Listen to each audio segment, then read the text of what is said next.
خواب دیکھا ہے کہ میں اور میری بہن جا رہے ہیں. میری بہن کے پاس دھلے ہوئے کپڑے تھے، وہ گندے نالے میں گر جاتے ہیں. اس کی تعبیر بتا دیجئے. بہنیں جا رہی ہیں دونوں جی.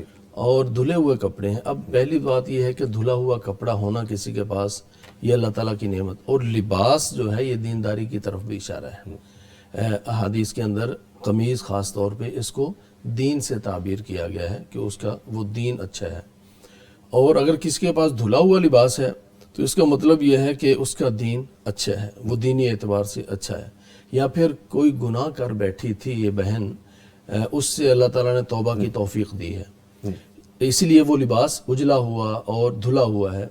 لیکن جب وہ گندے نالے میں گر گیا تو ہوتا ہے نا، آج بھی سوال ہو رہا تھا کہ بلکہ رات سوال ہوا کہ ایک گناہ کیا، اس سے معافی مانگی، پھر گناہ ہو گیا، یعنی معافی کے بعد دوبارہ گناہ ہونا.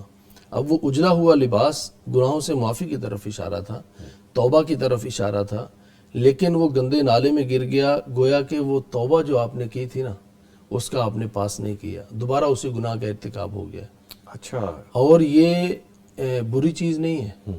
دنیا کے اندر رہتے ہوئے جب تک آدمی کو آخری سانسیں نہیں آ جاتی نا، تو اللہ تعالیٰ فرماتے ہیں کہ اے بندے، تو گناہ کرتا ہے، پھر تو معافی مانگ لیتا ہے، اور پھر تو وہ اپنی معافی اور توبہ کو توڑ دیتا ہے، پھر وہی گناہ کر لیتا ہے، پھر تو معافی مانگ لیتا ہے.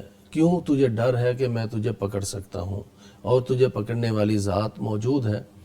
فرمایا کہ تو بار بار گناہ کرتا رہ، بار بار معافی مانگتا رہ، اور میں تجھے معاف کرتا رہوں، مجھے پرواہ کوئی نہیں. مجھے نہیں کہ کس نے مجھے کہنا ہے کہ یا اللہ یہ تو بار بار گناہ کیے جا رہا ہے. فرمایا تو بار بار گناہ کرتا رہ، بار بار معافی مانگتا رہ، تو میں تجھے معاف کرتا چلا جاؤں گا. تو یہاں پر یہ جو لباس گندے نالے میں گر گیا ہے، یہ توبہ ٹوٹ گئی ہے. جس گناہ سے معافی مانگی تھی شاید دوبارہ اسی کا ارتکاب کر لیا ہے، اس لیے دوبارہ معافی مانگے. اور اس کا ایک پہلو یہ بھی ہو سکتا ہے کہ یہ بہن اگر یہ غیر شادی شدہ ہیں، ان کے رشتے کے حوالے سے کوئی بات چل رہی ہو، اچھا، تو ان کے رشتے کے حوالے سے کوئی استخارہ کر رکھا ہو کہ یہاں رشتہ کریں یا نہ کریں، تو اس کا مطلب یہ ہے کہ یہاں رشتہ کرنے میں ابھی جلد بازی نہ کریں، مزید اس کے اندر مہلت لیں. تو یہاں اس رشتے کے اندر بھی کوئی خرابی ہو سکتی ہے. اسی طرح اگر یہ خاتون بہن بڑی عمر کی ہیں اور ان کی آگے اولادیں بھی بڑی ہیں، اور یہ اپنی اولاد کا رشتہ کرنے کے بارے میں سوچ رہے ہیں، تو پھر بھی اگر کوئی رشتہ آیا ہوا ہے تو جلد بازی نہ کریں، بلکہ تھوڑا سا انتظار کریں، استخارہ کریں.